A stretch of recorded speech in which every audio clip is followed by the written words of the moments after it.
Now we're going to start with a new topic, that is supply of money. What is the meaning of supply of money?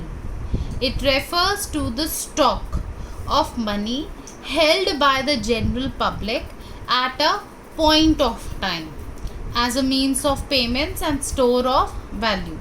So here the keywords are, it is first of all a stock concept. Stock means which is measured at a point of time, and it measures what?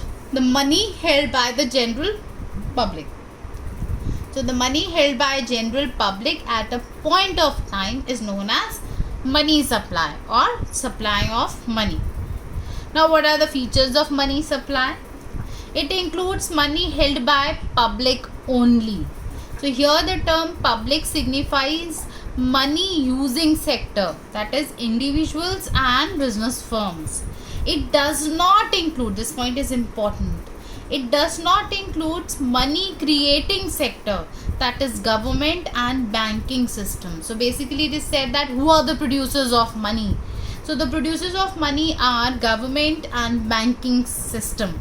So these two sectors are not covered in money supply. The money held by money creating sector is not a part of money supply, as cash balances held by them do not come into actual circulation in the country. Now second point is, it is a stock concept because it is measured at a particular point of time. I hope you all know about both the concept. One is a stock concept, the other is a flow concept. So flow concept is something which is measured over a period of time, but money supply is measured at a point of time, therefore it is a stock concept. Next we are going to discuss about the components of money supply. While talking to you about the components of money supply, I would like to say that there are two components of money supply. One is currency, the other is deposit money.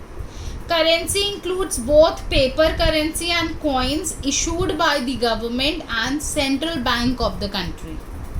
Whereas deposit money refers to the demand deposits held by the public with commercial banks, on the basis of which checks can be withdrawn.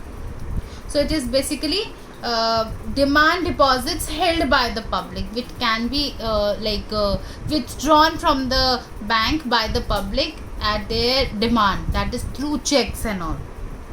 Now next we are going to discuss about the narrow definition of money and broad definition of money. When we talk about narrow definition of money, we say it includes only those things which function as money. Like it includes currency notes, coins and demand deposits of banks. Whereas when we talk about broad definition of money, along with what is included in the narrow definition, it also includes time deposits. Time deposits are the fixed deposits in banks and post offices.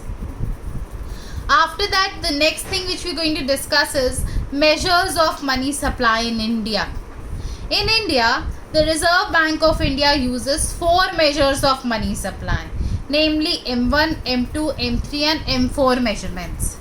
These differ from each other in terms of the degree of liquidity and different rate of return and interest rates. So if I talk about M1 measurements, so it is having the highest degree of liquidity than M2, then is M3, then is M4, having the least liquidity degree. I hope I am clear. Now I begin with first M1 measurement. M1 measurement of money supply equals to C plus DD plus OD, where C stands for currency, which includes currency notes and coins with the public. DD refers to demand deposits of the public with commercial banks. OD refers to other deposits with RBI.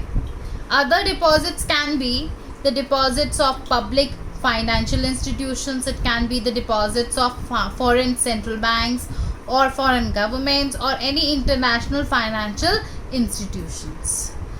Now after M1 measurement, we talk about M2 measurement of money supply. The formula is M1 plus SD. So what all components, C, DD, OD, all the three components of M1 measurement, plus it also includes saving deposits with post office saving bank account. Then is M3 measurement of money supply.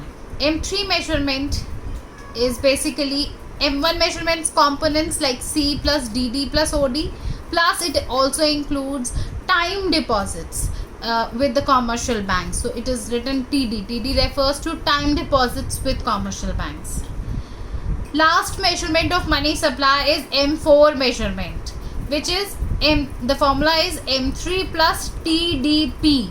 M3 includes all the components of M1 measurement and time deposit with commercial banks, plus total deposit with post office savings organizations are also included in M4 measurement. And one thing is excluded here, that is National Savings Certificate, NSCs.